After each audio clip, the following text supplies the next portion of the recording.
guys, welcome to our channel Literature Insight. இன்னைக்கு நம்ம பார்க்க போற summary Gulliver's Travel. Author name Jonathan Swift. இவங்க 1667 to 1745 வரை வாழ்ந்த famous Anglo Irish writer, satirist and clergyman. Satirical works எழுதுறதுல இவர் ரொம்பவே ஃபேமஸ். இவரோட ஃபேமஸ் ஒர்க் என்னெல்லாம் பார்த்தீங்கன்னா Gulliver's travel, a modest proposal, the battle of the books, a tale of a tub, இதெல்லாம் தான். சென்ட் பேட்ரிக்ஸ் கத்தீட்ரல்ல டீனாவும் இருந்திருக்காங்க. இந்த நாவல் கலீவர்ஸ் டிராவலுடைய first name travel into several remote nations of the world in 4 parts. இதுதான் இந்த நாவலுக்கு இருந்த ஃபர்ஸ்ட் நேம். அதுக்கப்புறம் தான் கலீவர்ஸ் டிராவல் அப்படின்னு நேம் சேஞ்ச் பண்ணியிருக்காங்க. இவரோட ஒர்க்ஸ் எல்லாம் மோஸ்ட்லி ஓன் நேம்ல எழுத மாட்டாரு, சூடோ நேம்ல தான் இருக்கும். கலீவர் டிராவல் 1726ல பப்ளிஷ் பண்ணியிருக்காங்க. ஹியூமன் நேச்சரை சட்டையர் பண்ற மாதிரி அமைஞ்சிருக்கு. இந்த நாவலுடைய ப்ரொட்டகனிஸ்ட் லெமியல் கலீவர். இவரு தான் இந்த ஸ்டோரியை நமக்கு நரேட் பண்றாரு. இதுல டோட்டலா 4 parts இருக்கு. Now let's get into the story. Part 1, Voyage to Lilliput. Gulliver கூட பிறந்தவங்க டோட்டலா 5 பேர். இதுல இவர் தேர்ட் சன். தன்னுடைய 14 வயசுல பியூரிட்டன் காலேஜ் போய் படிக்கிறாரு, ஒரு சர்ஜனாவும் மாறுறாரு. இவருக்கு நேவிகேஷன் அண்ட் மேத்தமேட்டிக்ஸ்ல ரொம்பவே இன்ட்ரெஸ்ட், அதையும் கத்துக்கிறாரு. அண்ட் மெடிசனும் படிக்கிறாரு. மேரி பர்டன் அப்படிங்கிறவங்கள கல்யாணம் பண்ணிட்டு சர்ஜனா ஒர்க் பண்றாரு. பட் அப்புறம் அவருடைய பிஸ்னஸ் ஃபெயில் ஆயிடுது. அதுக்கப்புறம் டிராவல் பண்ணலாம் அப்படின்னு டிசைட் பண்றாரு. அங்க ஷிப் சர்ஜனாவும் அவருக்கு வேலை கிடைச்சு அப்படியே லைஃப் மூவ் ஆயிட்டு இருக்கு. 1699ல ஒரு ஜேர்னி ஸ்டார்ட் பண்றாரு. இங்க தான் நம்மளோட ஸ்டோரி ஸ்டார்ட் ஆகுது. அப்படி டிராவல் ஸ்டார்ட் பண்ணும்போது அந்த கப்பல் புயல்ல மாட்டிக்குது. அவங்களோட க்ரூ மெம்பர்ஸ் எல்லாமே இறந்து போயிடுறாங்க. கலீவர் கூட சேர்ந்து 5 பேர் மட்டும் தப்பிக்கிறாங்க ஒரு சின்ன படகுல. பட் அதுவும் அந்த புயல்ல மாட்டி கவிழ்ந்துருது. கலீவர் மட்டும் கரையொதுங்குறாரு. மயக்கத்துல அப்படியே தூங்கிடுறாரு. கண்முழிச்சு மூவ் பண்றாரு. பட் மூவ் பண்ண முடியல. யாரோ கயிறு வச்சு அவரை கட்டி வச்சிருக்காங்க. இவர் மூவ் பண்ண ட்ரை பண்ண உடனே திடீர்னு பார்த்தா குட்டி குட்டியா மனுஷங்க இவர் உடம்பு மேல எல்லாம் நடந்து வராங்க. அவங்க வெறும் 6 inch தான் இருக்காங்க. அவங்க தான் லில்லிபுட்டியன்ஸ். இவரு மூவ் பண்ண உடனே அவங்க தன்னுடைய ஆரோ வச்சு இவரை ஹர்ட் பண்றாங்க. பட் அவங்களே ரொம்ப குட்டியா இருக்காங்க இல்லையா, சோ அவங்களோட ஆரோ இவரை பெருசா ஹர்ட் பண்ணல. அங்க இருக்க அபிஷியல் ஏதோ பேசுறாரு. பட் அவங்க பேசுறது இவருக்கு புரியல, இவர் பேசுறது அவங்களுக்கு புரியல. ஒரே லாங்குவேஜ் ப்ராப்ளமா இருக்கு. எனிஹவ் அதுக்கப்புறம் இவருக்கு ரொம்ப பசிக்குது அப்படிங்கறத அவங்க கிட்ட கன்வே பண்ணிடுறாங்க. அவங்க என்ன பண்றாங்கன்னா நிறைய பிரெட், ஏன்னா அவங்களே 6 inch தான் இருக்காங்க, அவங்க சாப்பிடுற பிரெட் குட்டி குட்டியா தானே இருக்கும். ஸோ இவருக்கு ஏற்ற மாதிரி நிறைய பிரெட்டு, நிறைய பேரல் ஆஃப் வைன் எல்லாம் இவருக்கு எடுத்துட்டு கொடுக்குறாங்க. இவர் நல்லா திருப்தியா சாப்பிட்டுட்டு வைனையும் குடிச்சிடுறாரு. அது குடிச்ச உடனே இவருக்கு ரொம்ப மயக்கம் வந்துடுது. இவர் மயங்கிடுறாரு. ஏன்னா அவங்க அந்த வைன்ல நிறைய தூக்க மாத்திரையே கலந்துருப்பாங்க. அது குடிச்சிட்டு இவர் நல்லா மயங்கிடுறாரு. லில்லிபுட்டன்ஸ் எல்லாம் சேர்ந்து இவரோட சைஸுக்கு ஏற்ற மாதிரி ஒரு சின்ன வண்டி மாதிரி செஞ்சு இதுல அவரை வச்சு அவங்களுடைய கேபிட்டல் சிட்டிக்கு கொண்டு போறாங்க. அங்க இவரை வேடிக்கை பார்க்கறதுக்காகவே நிறைய லில்லிபுட்டன்ஸ் வந்திருக்காங்க. இவருக்கு தான் ஸ்லீப்பிங் மெடிசன் கொடுத்துட்டாங்க இல்லையா. ஸோ இவர் இந்த தூக்கம் கழிஞ்சு எழுந்துக்கும் போது இவரோட காலை மட்டும் ஒரு இடத்துல கட்டி வச்சிருக்காங்க அவங்களோட கேபிட்டல் சிட்டியில. இவரை பார்க்கறதுக்காக அந்த ஊருடைய எம்பரர் வராரு ஒரு ஹார்ஸ்ல. இவர் எம்பரர்கிட்ட பேச ட்ரை பண்ணிட்டு இருக்கும் போதே அங்க இருந்த சில பீப்புள் இவரை அட்டாக் பண்ண ஆரம்பிக்கிறாங்க ஆரோ வச்சு. உடனே அதுல ஒரு 5 பேர் எடுத்து தன்னோட பாக்கெட்ல வச்சுக்கிறாரு. வச்சுட்டு ஒருத்தரை மட்டும் எடுத்து விழுங்க போற மாதிரி ஆக்ட் பண்றாரு. பட் அவரை விழுங்க போற மாதிரி ஆக்ட் பண்ணிட்டு கொஞ்ச நேரம் கழிச்சு இவங்களை எடுத்து வெளியே விட்டுறாரு. இது பார்த்தவொன்னா அந்த பீப்புளுக்கெல்லாம் இவரை ரொம்ப பிடிச்சிருது. ஏன்னா இவர் நினைச்சிருந்தா அந்த 5 பேரையும் என்ன வேணா பண்ணியிருக்கலாம். அவங்கள கம்பேர் பண்ணும் போது இவர் பெரிய ஜாயண்ட் மாதிரி இருக்காரு. பட் இவர் அவங்கள எதுவும் பண்ணாம சேஃபா கீழே இறக்கி விட்டதால இவர் மேல அந்த பீப்புளுக்கெல்லாம் ஒரு நம்பிக்கை வருது. இவரை அங்கேயே ஒரு பிரிசனரா வச்சிருக்காங்க. பட் அங்க இருக்க எம்பரருக்கும் அந்த பிகர் அபிஷியல்ஸ்க்கு எல்லாருக்குமே ஒரு பயம் இருக்கு. என்னன்னா இவர் நிறைய ஃபுட் சாப்பிடுறாரு இல்லையா, ஒருவேளை பஞ்சம் வந்துட்டா என்ன பண்றது அப்படிங்கிற ஒரு பயம் மட்டும் இருக்கு. இவர் அங்கேயே ஒரு பிரிசனரா இருக்காரு. அங்க இருக்க லாங்குவேஜ் கல்ச்சர் எல்லாத்தையும் கத்துக்கிறாரு. அங்க பீப்புளுக்கு கோர்ட்ல ஜாப் வேணும்னா அவங்க என்ன பண்ணணும்னா ஒரு 2.5 feet மேல ஒரு கயிறு கட்டியிருப்பாங்க. அது மேல அந்த பீப்புள் நடக்கணும், ஜம்ப் பண்ணணும் அப்படிங்கிற ரூல்ஸ்லாம் இருக்கும். இதையும் அவர் சட்டைரிக்கலா தான் சொல்லியிருப்பாரு. ஸோ உண்மையான திறமை இருக்கவங்களுக்கு ஜாப் கொடுக்காம இந்த மாதிரி ஏதாவது பண்ணி ரெக்ரூட் பண்றத சட்டையர் பண்ற விதமா அதை சொல்லியிருப்பாரு. ஒரு நாள் அங்க இருக்க பீப்புள்லாம் ரொம்ப கஷ்டப்பட்டு ஒரு பெரிய பொருளை கரையோரத்துல இருந்து இழுத்துட்டு வராங்க. அது என்னன்னா கலிவருடைய ஹேட். அது கொஞ்சம் டேமேஜ் ஆயிருக்கு. ஸ்டில் அது வியர் பண்ற அளவுல தான் இருக்கு. ஸோ இது என்னுடையது தான் அப்படின்னு சொல்லி இவர் வாங்கி அந்த ஹேட்டை போட்டுக்கிறாரு. அப்போ அந்த எம்பரர் என்ன சொல்றாருன்னா, உனக்கு ஃப்ரீடம் வேணும் அப்படின்னு நினைச்சுன்னா ஒரு சில கண்டிஷன்ஸ்லாம் இருக்கு, அதுக்கு நீ ஓகே சொன்னா உனக்கு நாங்க ஃப்ரீடம் தரோம் அப்படின்னு சொல்றாங்க. என்னலாம்னா, நீங்க வார்ல எங்களுக்கு ஹெல்ப் பண்ணணும், அதுக்கப்புறம் அந்த கண்ட்ரில கன்ஸ்ட்ரக்ஷன் ஒர்க் பண்ணும்போது அதுல ஹெல்ப் பண்ணணும், லேண்டை எக்ஸ்ப்ளோர் பண்றதுக்கும் ஹெல்ப் பண்ணணும். அப்படி நீங்க ஹெல்ப் பண்ணீங்கன்னா உங்களுக்கு தேவையான ஃபுட் எல்லாம் கொடுத்து நாங்க பத்திரமா வச்சுக்குவோம் அண்ட் ஃப்ரீடமாவும் இருக்க அலோவ் பண்ணுவோம் அப்படின்னு கண்டிஷன்ஸ்லாம் சொல்றாங்க. இவரும் அதுக்கு ஓகே சொல்லிடுறாரு. கலிவரை ஃப்ரீ பண்ணி விடுறாங்க.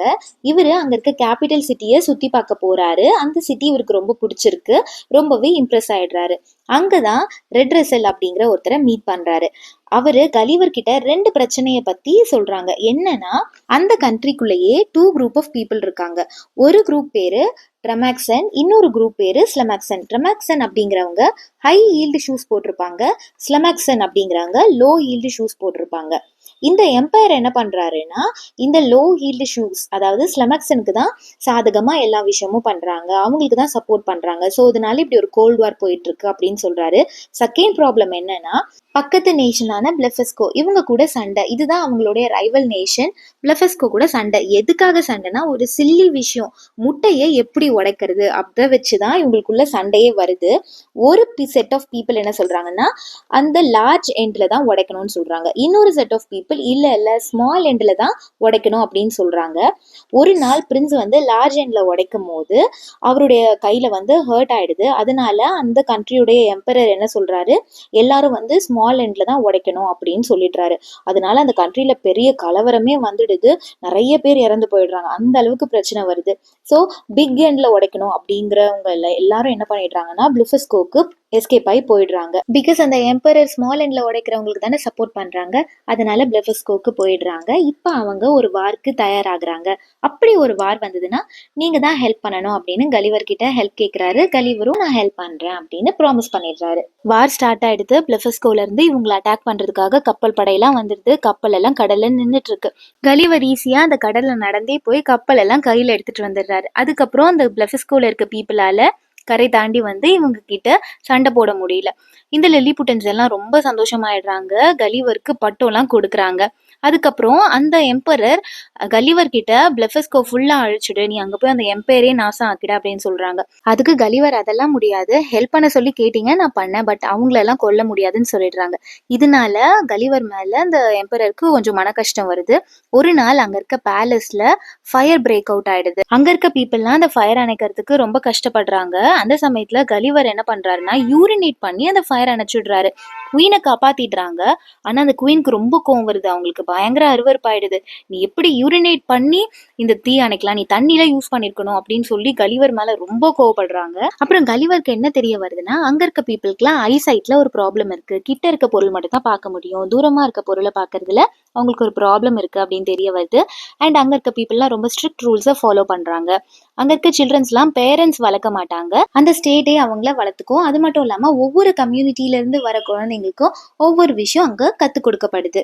ஒரு நாள் ஃபிலிம் நாப் அப்படிங்கிறவர் என்ன பண்றாருன்னா, கலிவருக்கும் அவரோட ஒய்ஃப்க்கும் ஒரு தப்பான ரிலேஷன்ஷிப் இருக்கு அப்படின்னு பொய்யா அக்யூஸ் பண்ணுவாரு. கலிவர் இல்ல அதெல்லாம் பொய் அப்படின்னு சொல்லுவாரு. இருந்தாலும் கலிவர் மேல கேஸ் போட்டுருவாங்க. எதுக்கலாம்னா, பேலஸ்ல யூரினேட் பண்ணி தீ அணைச்சதுக்காகவும், பிளெஃபஸ்கோவை போய் அழிக்க மாட்டேன்னு சொன்னதுக்காகவும், அண்ட் பிளெஃபஸ்கோக்கு தப்பிச்சு போயிடலாம் அப்படின்னு ஒரு ஐடியா இருந்ததுக்காகவும் இவருக்கு டெத் சென்டென்ஸ் கொடுத்திருப்பாங்க. இவரை கொல்லலாம் அப்படின்னு சொல்லி இருப்பாங்க. ரெட் ரெசல் தான் வந்துட்டு கொல்லலாம் வேண்டாம், வேணும்னா கண்ணை மட்டும் நோண்டிடலாம், அவர் வந்து குருடா இருக்கட்டும் அப்படின்னு சொல்லுவாங்க. கலிவர் வந்துட்டு அட போங்கடான்னு சொல்லி பிளெஃபஸ்கோக்கு எஸ்கேப் ஆகி போயிடுவாரு. அங்க இருக்க பீப்புள் வந்து இவரை ரொம்ப கைண்டா வரவேற்பாங்க. பிளெஃபஸ்கோல ஒரு நாள் அவருடைய சைஸ்க்கு ஏத்த மாதிரி ஒரு போட்டு கரை ஒதுங்கி இருக்கும், அதை ரிப்பேர் பண்ணி அங்க இருந்து எஸ்கேப் ஆயிடுவாரு. ஆன் த வேல மெர்ச்சன்ட் ஷிப் ஒன்று பார்த்து அதன் மூலமா இங்கிலாந்துக்கு போய் சேர்ந்துடுவாரு. தான் வீட்டுக்கும் போயிடுவாரு. அங்க இருக்க மக்கள் கிட்ட எல்லாம் நடந்ததெல்லாம் சொல்லும் போது யாருமே நம்ப மாட்டாங்க. அங்க இருந்து அந்த குட்டி குட்டி திங்ஸ் எல்லாம் காட்டி இதெல்லாம் உண்மைதான், இப்படி பீப்புள்லாம் இருந்தாங்கன்னு சொல்லுவாரு. இதோட பார்ட் 1 முடியுது. பார்ட் 2 ஒரு சின்ன கேப்க்கு அப்புறமா 1702ல அட்வென்ச்சர் அப்படிங்கிற ஷிப்ல அகைன் அவரோட வாயேஜ் ஸ்டார்ட் பண்றாரு. ஒரு ஐலாண்ட்ல அந்த ஷிப்புடைய கேப்டன் கொஞ்சம் க்ரூ மெம்பர்ஸை இறக்கி விட்டு ஃப்ரெஷ் வாட்டர் கொண்டு வர சொல்றாரு. அதுல கலிவரும் ஒருத்தர். ஸோ கலிவர் இறங்கி அந்த ஐலாண்டை சுத்தி பார்க்க போறாரு. திடீர்னு பார்த்தா அவங்க கூட வந்த க்ரூ மெம்பர்லாம் தலை தெறிக்க ஓடிட்டு இருக்காங்க. இவர் ஏன் ஓடுறாங்கன்னு திரும்பி பார்த்தா ஒரு பெரிய ஜெயண்ட் அவங்கள துரத்தி வந்துட்டு இருக்கான். ஸோ இவர் ஓடி போறதுக்குள்ள இந்த க்ரூ மெம்பர்லாம் ஷிப்பை ரீச் பண்ணிடுறாங்க. ஷிப்பும் மூவ் ஆக ஆரம்பிச்சிடுது. இவர் ஓடி போய் ஒரு வயல்வெளியில ஒளிஞ்சுக்கிறாரு. அங்க பார்த்தா புல்லு கான் எல்லாமே ரொம்ப பெருசு பெருசா இருக்கு. 20 ஃபீட்ல இருக்கு அங்க இருக்க புல்லு கான் எல்லாம். இந்த ஐலாண்ட் பேரு தான் ப்ராப்டினாங். இது வந்து லேண்ட் ஆஃப் ஜெயன்ஸ். இங்க இருக்க பீப்புள்லாம் கிட்டத்தட்ட ஒரு 70 அடியில இருக்காங்க. கலிவருடைய கண்ணுக்கு லில்லிபுட்ல இருந்த பீப்புள்லாம் எப்படி குட்டி குட்டியா தெரிஞ்சாங்களோ அந்த மாதிரி தான் இந்த பீப்புளுடைய கண்ணுக்கு கலிவர் இப்போ ரொம்ப குட்டியா தெரியறாரு. ஒரு வயல்வெளியில கலிவர் ஒளிஞ்சிட்டு இருந்தார் இல்லையா, அவரை ஒரு ஃபார்மர் கண்டுபிடிச்சு தான் வீட்டுக்கு கூட்டிட்டு போயிடுறாரு. ஃபர்ஸ்ட் அங்க போனதும் அவங்க ஒய்ஃப் இவரை பார்த்து பயப்படுறாங்க. அதுக்கப்புறம் ரொம்ப கைண்டா ட்ரீட் பண்றாங்க. சாப்பிட ஃபுட் எல்லாம் கொடுக்குறாங்க. கலிவர் அந்த குட்டி குட்டி பிரெட் டைனி பிரெட் பீசஸ்லாம் சாப்பிடுறத பார்த்து ரொம்ப கியூட்டா இருக்கு அவங்களுக்கு. கிட்டத்தட்ட இவர் ஒரு பெட் மாதிரி ட்ரீட் பண்றாங்க. ஒரு நாள் 2 ரேட் வருது. அதை பார்த்து இவர் ரொம்பவே பயப்படுறாரு. எலி இவருடைய கண்ணுக்கு புலி மாதிரி தெரியுது. அந்த எலி கூட லிட்ரலி சண்டை போட்டு ஒரு எலிய கொன்னுடுறாரு. அதை பார்த்து இன்னொரு எலி பயந்து ஓடிடுது.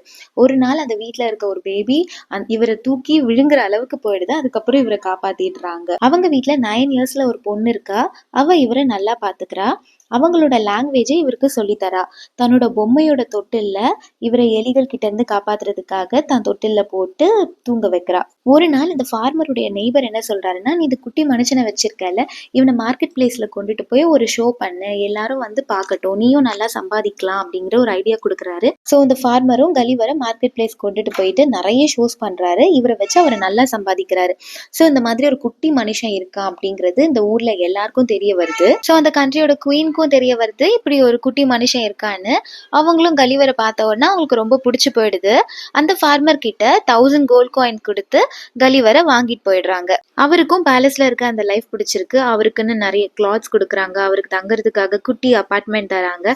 அவரு டிராவல் பண்றதுக்கு தனி டிராவல் பாக்ஸும் கொடுக்குறாங்களா. அவரை நல்லா பாத்துக்கிறாங்க. கலிவர் அந்த கிங் கிட்ட இங்கிலாந்துல இருக்க பாலிடிக்ஸ் பத்தி எல்லாம் பேசுறாரு. பட் கிங்க்கு அங்க இருக்க பாலிடிக்ஸ் பிடிக்கல.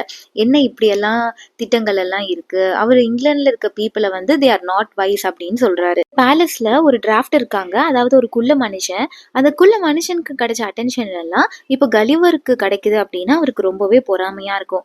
ஸோ அதனால அந்த டிராஃப்ட் பர்சன் வந்துட்டு கலிவரை ரொம்பவே மோசமா ட்ரீட் பண்ணுவாரு. ஒரு நாள் கலிவருக்கு சி voyage போகணும்னு ஆசை வருது. அதனால அங்க இருக்க பீப்புள் ஒரு சின்ன சி மாதிரி செட் பண்ணி ஒரு போட் வச்சு இவரை போக வைக்கிறாங்க. திடீர்னு பார்த்தா ஒரு ஃப்ராக் வந்து அந்த போட்ல வந்துருது. அது ஜெயண்ட் பிளேஸ் தானே, ஃப்ராக் எல்லாம் ரொம்ப பெருசு பெருசா இருக்கும். இவரு ரொம்ப பயந்துடுறாரு. அப்புறம் அங்க இருக்க பீப்புள்லாம் எப்படியோ இவரை ரெஸ்கியூ பண்ணிடுறாங்க. அப்புறம் ஒரு நாள் மங்கி இவரை ஏதோ சாப்பிடுற பொருள்னு நினைச்சு தூக்கிட்டு பேலஸ்க்கு மேல போயிடுது. அகைன் சர்வன்ஸ் வந்து இவரை காப்பாத்திடுறாங்க. மங்கி வந்து இன்னும் நேரம் அந்த பிளேஸ்ல வரக்கூடாதுன்னு பேன் பண்ணிடுறாங்க. அதை மீறி வந்து அதை கொன்னுடலான்னு சொல்றாங்க. ஏன்னா கலிவர் தான் குயினுக்கு ரொம்ப பெட் ஆயிடுறாருல்ல. ஸோ அதுக்கப்புறம் ஒரு மியூசிக் கான்சர்ட்க்கு போறாங்க. அங்க இருக்க அந்த லவுட் நாய்ஸ் வந்து இவருக்கு தாங்க முடியாது. இவரும் கீபோர்ட் ப்ளே பண்ணலாம் ட்ரை பண்ணுவாரு. பட் அந்த கீஸ்லாம் ரொம்ப பெருசு பெருசா இருக்கும். இவரால் அதை ப்ளே பண்ணவே முடியாது. அவர் மேல நடப்பாரு, அதுவே ஒரு மியூசிக்கை உருவாக்கிடும். கலிவருக்கு எப்பவுமே அவருடைய கண்ட்ரியை நினைச்சு ஒரு பெருமை இருக்கும். பட் இந்த கிங் வந்து நீங்க எதுக்காக இவ்வளோ காம்ப்ளிகேட் பண்ணிக்கிறீங்க, இவ்வளோ சண்டை போடுறீங்க, இவ்வளோ வாரெல்லாம் எதுக்கு தேவையில்லாம இவ்வளோ இன்வென்ஷன்ஸ்னு சொல்லுவாங்க. ஸோ கலிவர் நினைப்பாரு இந்த ஜெயண்ட் கண்ட்ரி வந்துட்டு ரொம்ப சிம்பிளா இருக்காங்க பீப்புள்லாம் அப்படின்னு நினைப்பாங்க. பட் காலப்போக்கில் கலிவருக்கே அந்த பீப்புளை அந்த அவங்களோட லைஃப் ஸ்டைல் எல்லாமே ரொம்ப பிடிச்சி போயிடும். ஒரு நாள் கலிவர் வந்து கன் பவுடரை பத்தி அந்த கிங்க்கு சொல்லும் போது கிங் ரொம்ப வந்து கோவப்பட்டுருவாரு. அவரோட ஐடியாவை ரிஜெக்ட் பண்ணிடுவாரு. இத்தனை பேரை ஒரு இன்வென்ஷன் வச்சு கொல்றீங்க நீங்க, இது ரொம்பவே தப்புன்னு சொல்லி ரொம்ப கோவப்பட்டுருவாரு. அப்படியே 2 இயர்ஸ் ஆயிடுது. கலிவருக்கு அவங்க வீட்டுக்கு போகணும்னு தோணும். பட் அவரால் எதுவும் பண்ண முடியாது. ஹெல்ப்லெஸ்ஸா இருப்பாரு. ஒரு நாள் அந்த ராயல் ஃபேமிலி வந்துட்டு சீல டிராவல் பண்ணிட்டு இருக்கும் போது கலிவரையும் கூட்டிட்டு போயிருப்பாங்க. ஒரு ஜெயண்ட் ஈகிள் வந்து அவரோட அந்த டிராவல் பாக்ஸோடு தூக்கிட்டு போய் கடல்ல போட்டுரும். அவரோட சைஸ்க்கு ஒரு நார்மல் ஷிப் வந்து அவரை ரெஸ்கியூ பண்ணிட்டு அவர் திரும்பவும் தான் வீட்டுக்கு இங்கிலாந்துக்கே போய் சேர்ந்துருவாரு. இதோட பார்ட் 2 முடியுது. பார்ட் 3 1706 to 1710 வரை நடந்த விஷயங்கள் தான் பார்ட் 3 நமக்கு கொடுத்துருக்காங்க. கலிவர் இங்கிலாந்து ரீச் ஆகி 10 டேஸ் ஆனதுக்கு அப்புறம் ஒருத்தர் வந்து கலிவர்ட்ட நான் அந்த மாதிரி சி வாயேஜ் போறேன், நீங்களும் எங்க கூட ஜாயின் பண்ணிக்கிறீங்களான்னு கேட்கிறாரு. கலிவரும் அவங்க கூட ஜாயின் பண்ணிக்கிறாங்க. அவங்களோட சி வாயேஜ் ஸ்டார்ட் ஆகுது. அப்படி போயிட்டு இருக்கும் போது இந்த தடவை பைரேட்ஸ் வந்து அவங்களோட ஷிப்பை அட்டாக் பண்றாங்க. அவங்களுக்குள்ள நிறைய அந்த போராட்டங்கள்லாம் நடக்குது. கலிவர் அங்க இருக்க ஒரு டச் பைரட்டை இன்சல்ட்டிங்கா பேசிடுறாரு. அவங்களுக்குள்ள ஆர்குமெண்ட் ஸ்டார்ட் ஆயிடுது. அவங்க என்ன பண்றாங்கன்னா கலிவரை மட்டும் ஒரு தனி போட்ல 5 டேஸ்க்கு தேவையான திங்ஸ் வச்சுட்டு தனியா அனுப்பிடுறாங்க. இவங்க அந்த ஷிப்ல கிளம்பிடுறாங்க. இவர் 5 டேஸ்க்கு அப்புறம் அதுலயே டிராவல் பண்ணி ஒரு குரூப் ஆஃப் ஐலாண்டை ரீச் பண்றாரு.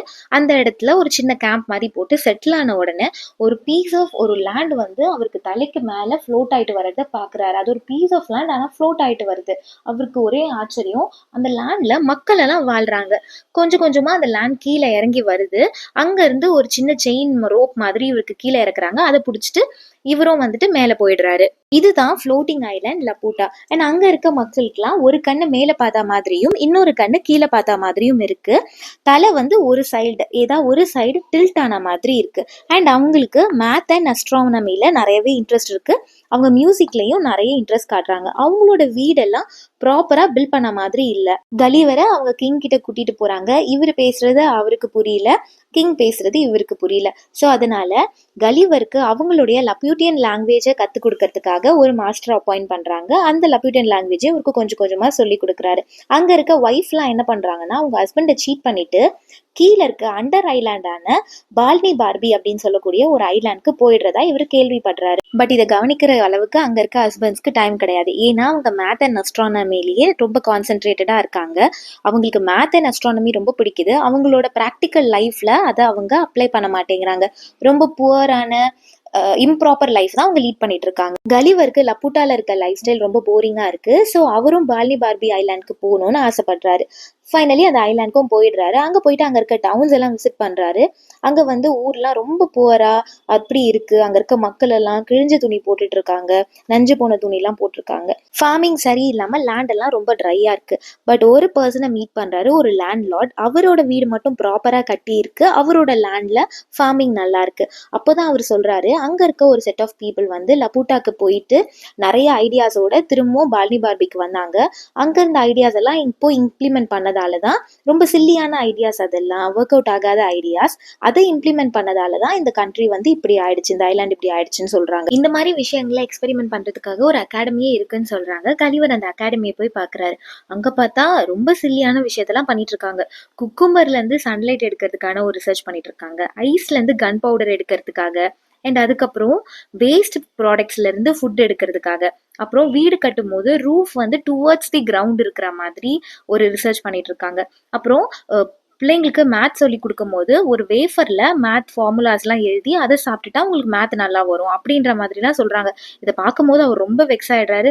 ஐயோ போதும், நம்ம ஊருக்கே போயிடலாம், நம்ம வீட்டுக்கு போயிடலாம் அப்படின்னு அவருக்கு தோணுது. கலிவர் ஷிப்காக வெயிட் பண்ணிட்டு இருக்கும் போது அவருக்கு என்ன சொல்றாங்கன்னா, கிளப் டப் ட்ரிப் அப்படின்னு ஒரு ஊர் இருக்கு, அங்க போய் பாருங்கன்னு சொல்றாங்க. அது ஒரு லேண்ட் ஆஃப் மெஜிஷியன்ஸ். ஸோ இவர் அங்க போய் பாக்குறாரு. அங்க கிங்குக்கு சர்வன்ஸா இருக்கிறது யாருன்னா ஸ்பிரிட்லாம், இறந்தவங்களுடைய அந்த ஸ்பிரிட்டை இவர் வர வச்சு அவங்கள சர்வெண்டா யூஸ் பண்ணிட்டு இருக்காரு. ஸோ கலிவரை மீட் பண்ண உடனே உனக்கு யாரை மீட் பண்ணணும்னு சொல்ல, அவங்களோட ஸ்பிரிட்டை நான் வர வைக்கிறேன் அப்படின்னு சொல்றாரு. ஸோ உடனே கலிவர் வந்து அலெக்சாண்டர் அவருடைய ஸ்பிரிட்டை வர வச்சு அவர் கூட பேசுறாரு. அண்ட் அதுக்கப்புறம் சீசர் கூட பேசுறாரு, ப்ரூட்டஸ் கூட பேசுறாரு. அதுக்கப்புறம் ஹிஸ்டரியில ரொம்ப ஃபேமஸான பீப்புளா யாரு, ஹோமர் அண்ட் அரிஸ்டாட்டல், இவங்க கூட எல்லாம் பேசுறாரு. அவங்களோட ஐடியாஸ்லாம் கேட்கிறாரு. நிறைய டிஸ்கஷன் போகுது. அதுக்கப்புறம் லக்னாக் அப்படிங்கிற பிளேஸை இவர் தாண்டி போகும்போது அங்க இருக்க கவர்மெண்ட் இவரை பிடிச்சு வச்சுக்கிறாங்க. அங்க என்ன ஒரு விஷயம் ஃபாலோ பண்றாங்கன்னா, கிங் முன்னாடி யார் வந்தாலும் மண்டிட்டு அந்த ஃப்ளோரை லிக் பண்ணணும். கிங் வந்து யாரை வேணா கொலை பண்ணிடுவாங்க இந்த மாதிரி அவருக்கு பிடிக்காதவங்க. ஏன்னா அவங்க மண்டிட்டு லிக் பண்றாங்க இல்லையா. ஸோ அப்போ வந்து ஃப்ளோர்ல இவர் பாய்சன் கலந்துருவாராம். ஸோ யாரை வேணா கொலை பண்ணிடுவாங்க. இது அவருக்கு கலிவருக்கு ரொம்ப டேஞ்சரஸா படுது. பட் கலிவரும் அதே மாதிரி அந்த கிங்கை போ பண்ணிக்கிறாரு. அதுக்கப்புறம் அவருக்கு என்ன தெரிய வருதுன்னா, ஒரு குரூப் ஆஃப் பீப்புள் இருக்காங்க. அவங்க பிறக்கும் போதே அவங்களோட நெத்தியில ஒரு ரெட் மார்க்கோட பிறக்குறாங்க. அவங்களுக்கு சாவே கிடையாது. அவங்க வயசாகுது, ரொம்ப வீக் ஆகுறாங்க. பட் அவங்களுக்கு சாவே கிடையாது. கடைசி வரையும் அவங்க ரொம்ப கஷ்டப்பட்டு, வயசாயிடுச்சுன்னா உடம்பு வீக் ஆயிடும், அதுக்கப்புறம் லைஃப் மிசரபிளா தானே இருக்கும். அப்படி ஒரு லைஃப்பை தான் வாழ்ந்துட்டு இருக்காங்க. இதை பார்த்த உடனே கலிவருக்கு ரொம்ப கஷ்டம் ஆயிடுது. பட் அவர் என்ன நினைச்சுக்கிறாரு, அப்பா பரவாயில்ல, நான் செத்து போயிடுவேன், தொடக்கம்னு ஒண்ணு இருந்தா முடிவுன்னு ஒண்ணு இருக்கும், நான் இறந்து போயிடுவேன், இந்த மாதிரி லைஃப் நம்ம கிடைக்கல அப்படின்னு அவர் சந்தோஷப்பட்டுக்கிறாரு. அங்க இருந்து ஜப்பான் போயிட்டு, ஜப்பான்ல இருந்து இங்கிலாந்து ரீச் ஆயிட்டு தான் வீட்டுல ஃபேமிலியோட சேர்ந்துடுறாரு. இதோட பார்ட் 3 முடியுது. பார்ட் 4 இங்கிலாந்து ரீச் ஆனதுக்கு அப்புறம் அகைன் 5 months கழிச்சு இன்னொரு சி வாயேஜ் ஸ்டார்ட் பண்றாரு. அப்ப இவரோட ஒய்ஃப் பிரெக்னெண்டா இருக்காங்க. 1710 to 1715 இந்த பார்ட் 4 நடக்குது. இந்த டைம் ஷிப்போடைய கேப்டனே நம்ம கலிவர் தான். பட் இந்த டைம் இவரை வந்து இந்த க்ரூ மெம்பரே ஏமாத்திடுறாங்க. ஏமாத்திட்டு இவரை தனியா விட்டுட்டு அவங்க மட்டும் ஷிப்போட எஸ்கேப் ஆயிடுறாங்க. அப்போ ஒரு லேண்ட்ல இவர் மட்டும் தனியா இருக்கும் போது ஒரு டைப் ஆஃப் ஹியூமன்ஸை பாக்குறாங்க. அவங்க நேக்கடா இருக்காங்க. பட் அவங்க பாடி ஃபுல்லாவே ஹேரா இருக்கு. நிறைய பேர் அந்த மாதிரி கலிவரை சுத்தி வளைச்சிடுறாங்க. கலிவர் ரொம்ப பயந்துடுறாரு. அந்த சமயத்துல ஒரு கிரே கலர் ஹார்ஸ் அந்த இடத்துக்கு வருது. யாஹூஸ் அப்படின்னு இந்த ஹியூமன் பீயிங்ஸை பார்த்து கூப்பிடுது. அதுக்கப்புறம் அவங்களோட லாங்குவேஜ்ல ஏதோ பேசிக்கிறாங்க. அந்த யாஹூஸ் எல்லாம் போயிடுறாங்க. இந்த ஹார்ஸ் கலிவரை கூட்டிட்டு ஒரு வீட்டுக்கு போகுது. இவரு நினைக்கிறாரு அந்த ஹார்ஸ் ஹார்ஸ் தன்னோட மாஸ்டர் வீட்டுக்கு தன்னை கூட்டிட்டு போகுதுன்னு. பட் அங்க போய் பார்த்தா மாஸ்டரே ஹார்ஸ் தான். அந்த லேண்ட்ல ஹார்ஸ் எல்லாம் மாஸ்டரா இருக்காங்க, ஹியூமன் பீயிங்ஸ் எல்லாம் அவங்களுக்கு ஸ்லேவ்ஸ் மாதிரி இருக்காங்க. இப்ப நம்ம அனிமல்ஸ் எல்லாம் எப்படி பெட் பண்றோம் அந்த மாதிரி ஹியூமன் பீயிங்ஸ் இருக்காங்க. அங்க ஹார்ஸா இருக்கிற மாஸ்டர் கலிவரை ரொம்ப நல்லா பாத்துக்கிறாங்க. அவங்களோட லாங்குவேஜ் கலிவர் பேச ட்ரை பண்றாரு, பட் அவருக்கு ரொம்ப கஷ்டமா இருக்கு. பட் எனி ஹவ் அதை கொஞ்சம் கொஞ்சமா கத்துக்கிறாரு. இந்த ஹார்ஸ் வந்துட்டு கலிவரை யாகுன்னு கூப்பிடுது. அதுக்கு கலிவர் அந்த மாதிரி எல்லாம் எனக்கு கூப்பிடாத, எனக்கு பிடிக்கலன்னு சொல்றாரு. அப்புறம் கலிவர் ஹார்ஸ் கிட்ட, நாங்க எங்களோட இங்கிலாண்டெல்லாம் ஹார்ஸை தான் ஸ்லேவ் மாதிரி வச்சுப்போம், நாங்க அதோட யங் ஏஜ்ல இருந்தே அந்த மாதிரி நாங்க வளர்த்துருவோம் அப்படின்னு சொல்றாரு. கலிவருக்கு போன வயேஜ்லயே ரொம்பவே பிடிச்சமான வயேஜ் வந்துட்டு இதுதான். அங்க இருக்க பீப்புள்லாம் ரொம்ப கைண்ட் அண்ட் ஜென்டிலா இருக்காங்க, யாரையும் ஹர்ட் பண்ற மாதிரி பேச மாட்டாங்க. 75 இயர்ஸ் வரையும் வாழ்றாங்க. அதுக்கப்புறம் இறந்து போறது நார்மல் தானே. ஸோ அதனால அந்த லேண்ட் அவருக்கு ரொம்ப பிடிச்சிருக்கு. அவருக்கு அதை விட்டு வெளியே வர மனசே இல்லை. பட் ஒரு காலகட்டத்துக்கு அப்புறம் அந்த லேண்டை விட்டு அவர் இங்கிலாந்துக்கு போகணும் அப்படிங்கிற சுச்சுவேஷன்ல ஷிப்ல அவர் திரும்பவும் தன்னோட வயது ஸ்டார்ட் பண்ணி இங்கிலாந்து ரீச் ஆகுறாரு.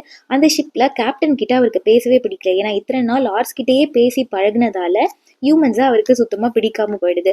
தான் வீட்டுக்கு போனதுக்கு அப்புறம் உடனே 2 ஹார்ஸை வாங்கி டெய்லி 4 hours அந்த ஹார்ஸ் கிட்ட பேசி அந்த லேண்ட்ல இருக்க நல்ல நல்ல மெமரிஸோடவே இந்த கதையை முடிக்கிறாரு.